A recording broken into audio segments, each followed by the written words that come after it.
ज्ञानशाला कार्यक्रम के पुण्यार्जक हैं स्वर्गीय श्री मंगलाबेन एवं स्वर्गीय डॉक्टर श्री विहुल दास जी की स्मृति में जयश्री बेन, डॉक्टर नीरीश भाई श्रोफ वडोदरा तनव, डॉक्टर फिंजल, डॉक्टर जिगेश श्रोफ वडोदरा अंतरा, अर्पिता नीरज शाह USA, कारेलीबाग वडोदरा गुजरात। श्री दिगंबर जैन महिला शास्त्र सभा सूर्यनगर गाजियाबाद। श्री सुभाष जैन, श्रीमती सरोज जैन, श्रीमती रेणु जैन, श्रीमती अंजलि जैन, श्रीमती आरती जैन, सानवी, वर्धन, आरव, कुवम, सोनीपत हरियाणा। मातुश्री निरंजनाबाई सरोदय की स्मृति में सौभाग्यवती सुनंदा सरोदय, धर्मपत्नी professor Umesh Chandra Sarodaya, Madhuri Jain, Tarachand Sarodaya, Saurabh, Ritika, Pushpak, Shailesh, Nishigandha, Swastik, Spraha, Nagpur, Maharashtra. Shri Parasnath Re Rolling Mills Limited, Durgapur 1, Vardhaman, Paschim Bangal. Amita Jain, wife of Anil Kumar Jain. Sangeeta Jain, wife of Vipin Kumar Jain. Manak Chand, Kamala Devi, Rakesh, Neetu, Rishabh एवं आयुषी मुशरफ, B123, सेठी कॉलोनी, जयपुर, राजस्थान।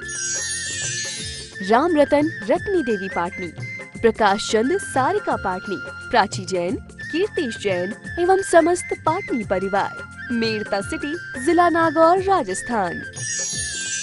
दिवंगत श्री मोहन लाल जी पाटनी कलकत्ता की पावन स्मृति में सौभाग्यमल राजकुमारी, सुनील, संगीता, साहिल, प्रज्ञा एवं उत्सव कलकत्ता, टीकम सुशीला, नवनीत अनामिका, विकास श्वेता एवं सिद्धांत बेंगलोर, बाबूलाल शकुंतला कलकत्ता, अरविंद रेणु एवं यशवर्धन बेंगलोर। जय जिनेन्द्र यस्य स्वयं स्वभावाप्ति प्रभावे कृष्ण कर्मणः तस्मै संज्ञान रूपाय नमोस्तु परमात्मने। पंच परमेष्ठी भगवान की जय। शिष्य ने यहाँ प्रश्न किया, हे गुरुदेव, भेद विज्ञान कैसे होता है ये तो बताइए, मुझे मालूम तो पड़े। भेद विज्ञान के लिए मैं क्या करूं? तो अब आचार्य अगला श्लोक दे रहे हैं, पेज 38, श्लोक नंबर 33। गुरुपदेशादभ्यासात् संवेत्ते स्वपरान्तरं जानाति यः स जानाति मोक्ष सौख्यम निरंतरम। भेद विज्ञान के लिए क्या करना चाहिए, कैसे होता है भेद विज्ञान? कह रहे हैं गुरु उपदेशात, गुरु के उपदेश से। फिर दूसरा अभ्यासात, फिर उसका अभ्यास करने से। और तीसरा संवित्ते है, आत्मज्ञान से, अर्थात निज में स्वसंवेदन करने से। स्व और पर का अंतरम जानाति, जानता है। स्व माने मैं क्या हूँ, पर माने मुझसे भिन्न क्या है, इनके अंतर को जान लेता है। क्या प्रोसेस क्या है? सबसे पहले तो गुरु से उपदेश प्राप्त हो। देखो, भेद विज्ञान इसे कहते हैं, भेद विज्ञान ऐसे करना चाहिए, भेद विज्ञान का फल ये है। पहले तो उपदेश मिला, फिर क्या किया? अभ्यासात, फिर उसका अभ्यास किया, प्रैक्टिस की, उसको याद किया, बार बार चिंतन किया। उसके बाद संवित्ते है, फिर आत्मज्ञान, मैं कैसा हूँ ऐसा संवेदन किया। जो गुरुदेव ने उपदेश दिया था वह वास्तव में ऐसा हूँ भी कि नहीं हूँ, ऐसा संवेदन करने से स्व माने अपना, पर माने दूसरा, अर्थात निज और पर का जो अंतर है वो जान लेता है। और जो जान लेता है वह है मोक्ष सुख को निरंतर जानता है। जिसने निज और पर के भेद को जान लिया, समझो उसने मोक्ष सुख को भी निरंतर जान लिया है। एक बार फिर देखें, गुरु के उपदेश से, उसका अभ्यास होने से और स्वसंवेदन आत्मज्ञान होने से जो निज और पर के अंतर को जानता है, यह माने जो वह निरंतर मोक्ष सुख को जानता है। पंडित जी, सुख के कितने भेद होते हैं? सुख दो प्रकार का होता है, एक इंद्रिय सुख और एक अतीन्द्रिय सुख। पंचेंद्रियों के विषयों के सेवन करने में जो सुख मिलता है वो इंद्रिय सुख है।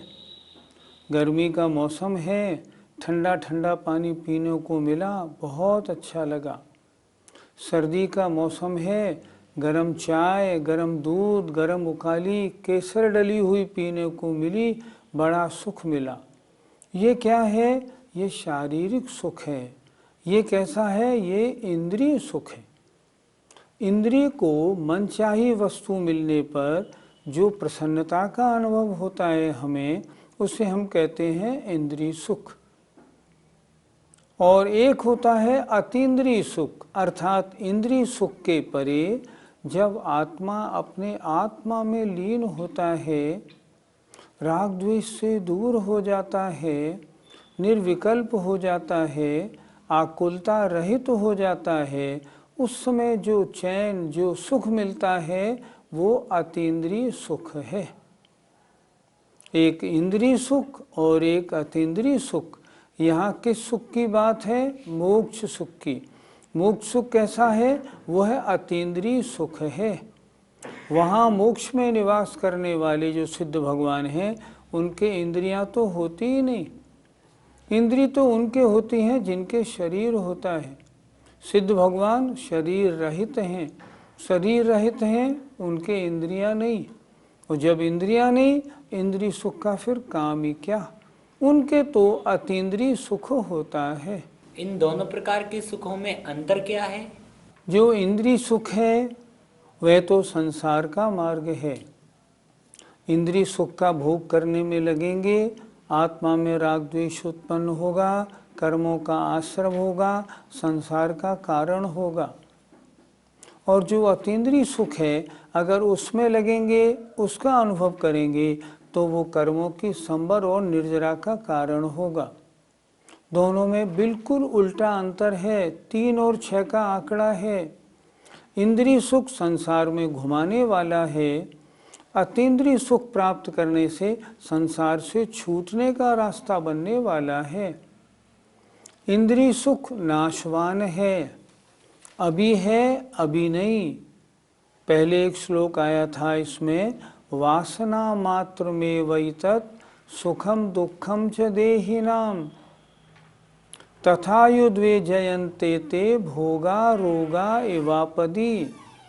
इंद्रिय के सुख कभी अच्छे लगते हैं, कभी बुरे लगते हैं।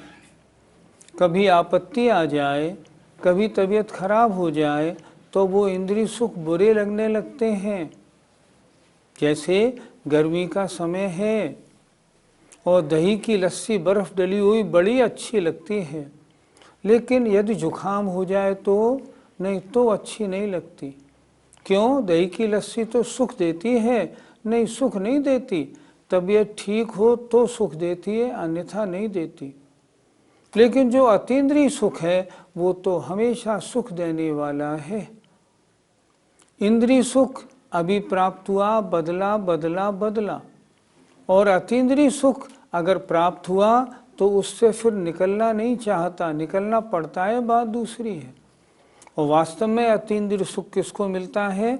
वो तो जो मोक्ष में है उनको मिलता है। और वो उससे कभी हटना चाहते हैं क्या? अरे कभी नहीं।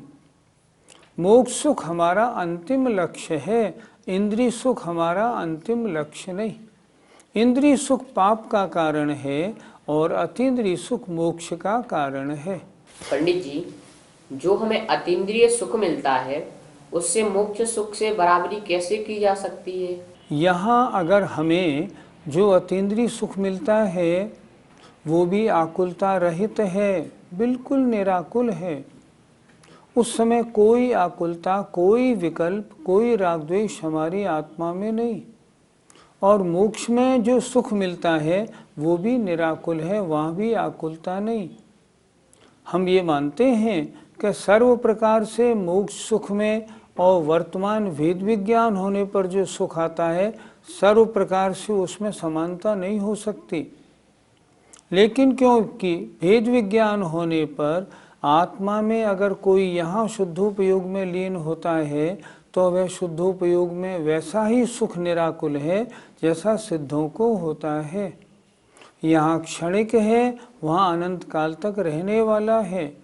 इसलिए यहाँ उन्होंने बताया कि जिनको इस तरह निज पर का अंतर जान लेते हैं उन्हें जो निर्विकल्प सुख होता है वह सुख निरंतर मोक्ष जैसा सुख समझो।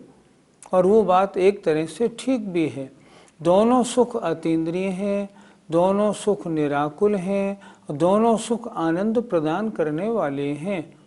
इसलिए एक तरह से दोनों में समानता है, पर सर्व तरह से समानता नहीं। हमें जो भेद विज्ञान होने के उपरांत आत्मा में लीन होने से जो सुख मिलेगा, ये सुख तो क्षणिक है, अंतर मुहूर्त के लिए होगा, उसके बाद समाप्त हो जाएगा। पर मोक्ष में जो सुख होगा वो सुख कैसा होगा? अनंत काल तक रहने वाला। जाति लगभग एक सी है, ये भी अतीन्द्रिय वो भी अतीन्द्रिय, लेकिन दोनों में अंतर तो है। जाति की अपेक्षा समानता समझी गई है। क्या तीर्थंकरों को भी गुरु उपदेश की आवश्यकता पड़ती है?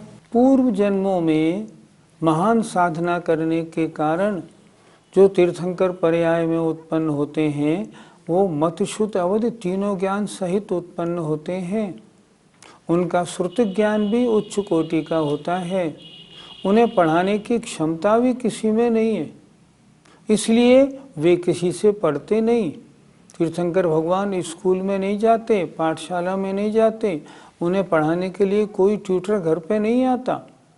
लेकिन पूर्व जन्म के पुण्य के कारण जो श्रुति ज्ञान का क्षोभशम उन्हें मिला है वो अद्भुत होता है।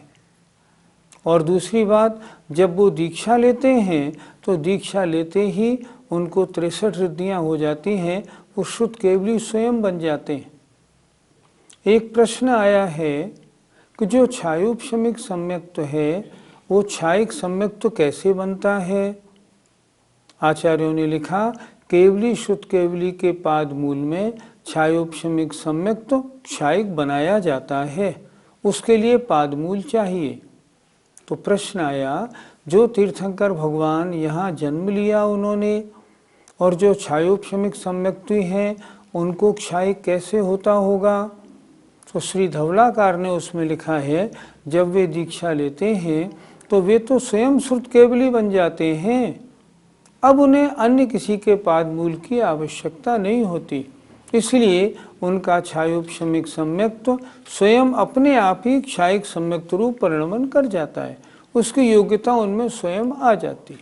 शिष्य ने फिर पूछा, हे भगवान, इस भेद विज्ञान प्राप्त करने के लिए गुरु कैसा कौन होता है, ये तो बताइए। तब आचार्य ने अगला श्लोक लिखा, स्वस्मिन् सदभिलाषित्वादभीष्टज्ञापकत्वतः स्वयं हितप्रयोक्तृत्वादात्मैव गुरुरात्मनः। संस्कृत में अगर श्लोक का उच्चारण करना हो तो थोड़ा ध्यान रखना पड़ता है। जैसे यहाँ टा के बाद ज्ञा दिया हुआ है तो हम कैसे बोलेंगे? दभीष्टक जोड़ के बोलेंगे, दभीष्टक ज्ञापकत्वतः। जैसे नीचे ता के बाद प्रा दिया हुआ है, हित प्रयोक्तृत्वा, हम मिला के बोलेंगे इसको, क्योंकि यहाँ 1.5 शब्द है ये। जैसे हम बोलते हैं ना, भक्तामर प्रणत मौल मणि प्रभाणा, ऐसे बोलना होता है इसमें। अब ये 1.5 शब्द है, इसको इससे लगा के बोलना पड़ता है, ये भी इसमें लगा के बोलना है। स्वयं हित प्रयोक्तृत्वा ऐसे बोलना होगा, तब सही माना जाएगा। आइए देखें प्रश्न क्या है, भेद विज्ञान के लिए गुरु कौन हो? उत्तर दिया, स्वस्मिन् अपने में ही, स्वयं ही, सत अभिलाषित्वात् अपने कल्याण की अभिलाषा रखने वाला होने से, मुझे अपना कल्याण करना है, मुझे कल्याण का मार्ग ढूंढना है, मैं किसकी शरण में जाऊं, किसका स्वाध्याय करूं, ऐसे पहले अभिलाषा उत्पन्न हो। उसके बाद अभीष्ट ज्ञापकत्वतः मेरी इस अभिलाषा की पूर्ति के लिए मुझे अभीष्ट क्या है, इसका जानने वाला स्वयं होने से मुझे इसके लिए उनके पास जाना है, मैं वहाँ जाऊँ और वहाँ इसका अध्ययन करूँ।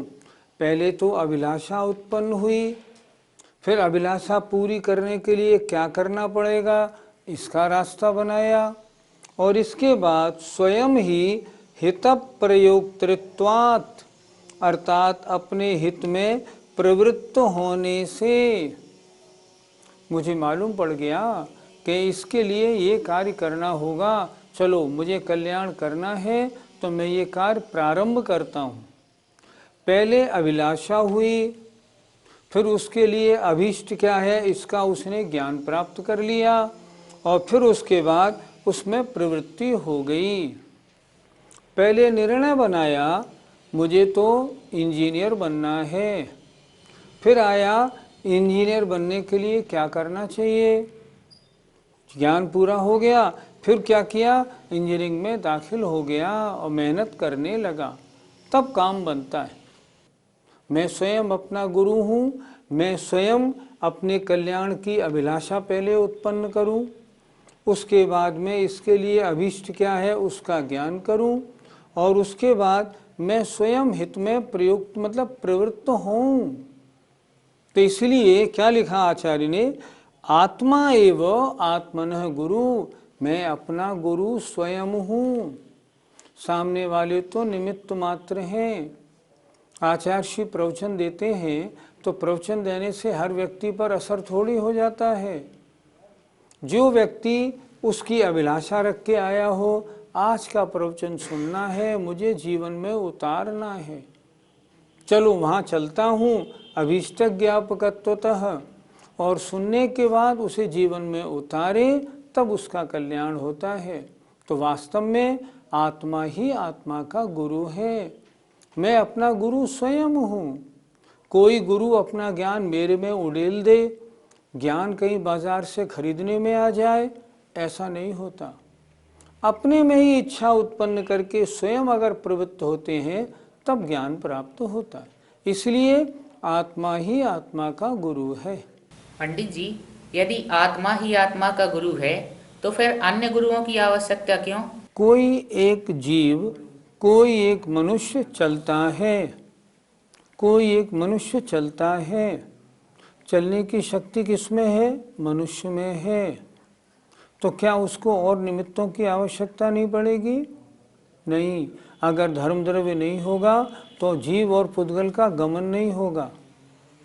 तो क्या धर्म द्रव्य उन्हें चलाता है? नहीं चलाता। जीव और पुद्गल जब स्वयं चलने का भाव बनाते हैं तब धर्म द्रव्य उनका मददगार होता है। बिना धर्म द्रव्य के सहयोग के, निमित्त के, वह जीव और पुद्गल चल नहीं सकते। उसी प्रकार जीव ने विचार अपने में किया कि मुझे अपना कल्याण करना है, पर निमित्त तो चाहिएगा ना। निमित्त में उसने कहा किस गुरु के पास जाएं, कौन गुरु अच्छा है, किसका उपदेश ठीक बैठेगा, कौन आगम के अनुसार पढ़ा सकता है, उसके पास गया। अगर गुरु नहीं होगा तो ज्ञान कौन देगा? वहाँ से उसको क्या हुआ, अभीष्ट मालूम पड़ा, और फिर जो ज्ञान मिला उसके अनुसार प्रवृत्ति स्वयं करेगा, तब कल्याण होगा। बिना निमित्त के कार्य नहीं होता। इसलिए ज्ञान प्राप्त करने के लिए गुरु का निमित्त तो चाहिए ही चाहिए। पर यदि ये तीनों बातें उसमें नहीं होंगी तो कभी ज्ञानी नहीं बन पाएगा। तो पंडित जी, गुरु कैसा होना चाहिए? गुरु सच्चा गुरु होना चाहिए। सच्चे गुरु कौन होते हैं? दिगंबर साधु। दिगंबर साधु में भी वे गुरुदेव ऐसे हों जिनको आगम का विधिवत अच्छा ज्ञान हो, और जो आगम के अनुसार अपनी चर्या करने वाले भी हों। मात्र आगम का ज्ञान हो, प्रवचन कुछ हो और चर्या कुछ हो, ऐसे जो गुरु हैं ऐसे जो साधु हैं उनके वचनों का असर अपने ऊपर नहीं पड़ता। कहते हैं वक्ता की प्रमाणता से वचनों में प्रमाणता आती है। वक्ता प्रामाणिक नहीं है तो वचनों की प्रामाणिकता नहीं बनेगी। गुरु कैसा होना चाहिए?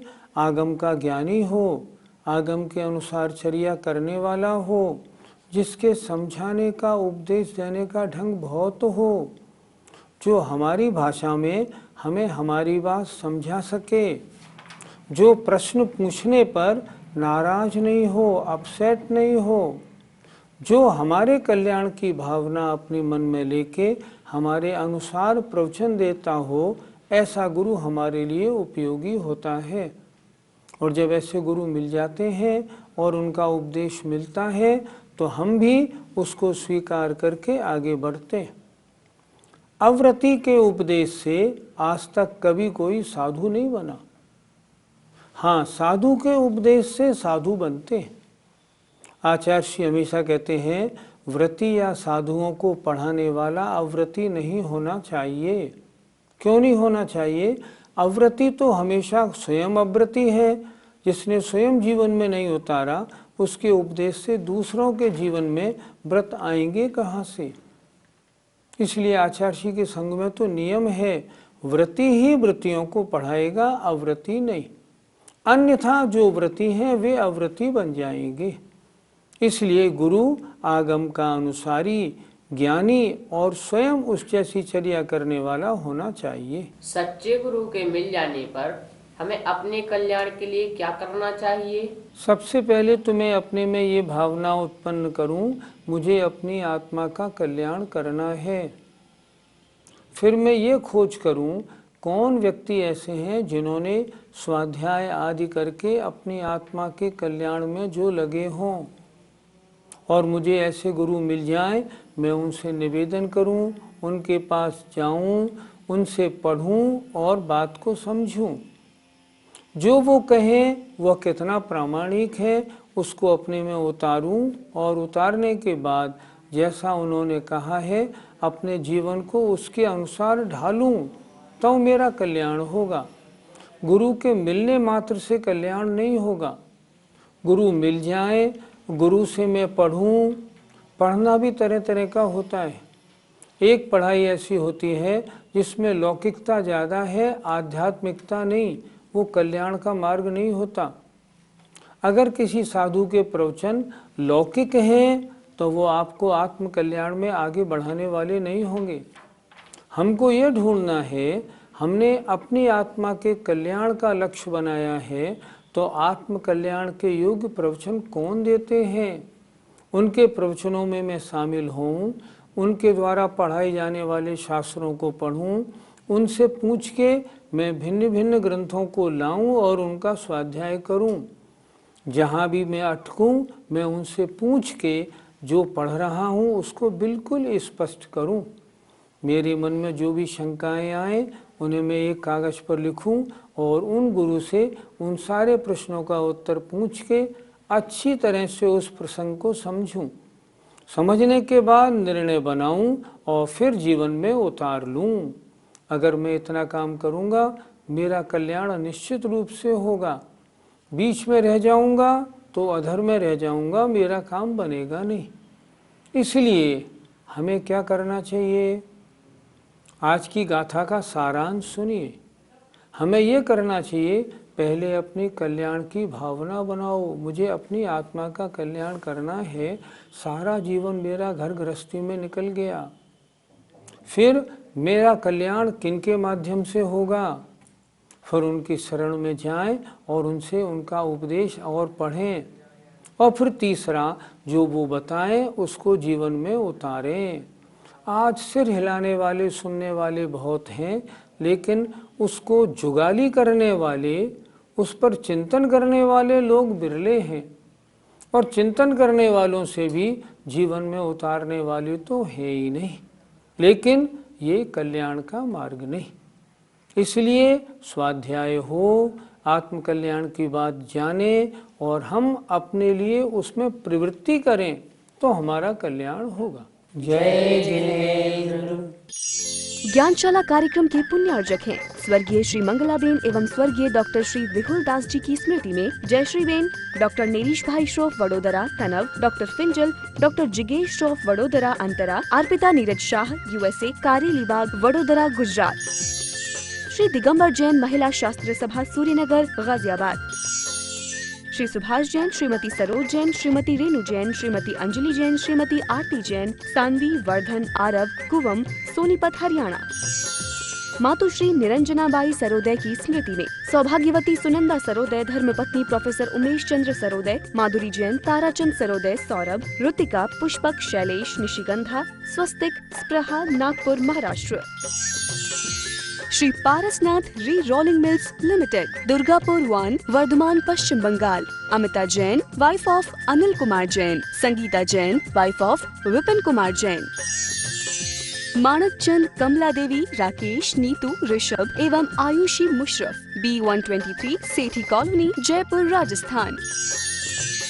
राम रतन, रत्नी देवी पाटनी, प्रकाश चंद, सारिका पाटनी, प्राची जैन, कीर्तिश जैन एवं समस्त पाटनी परिवार, मेड़ता सिटी, जिला नागौर, राजस्थान।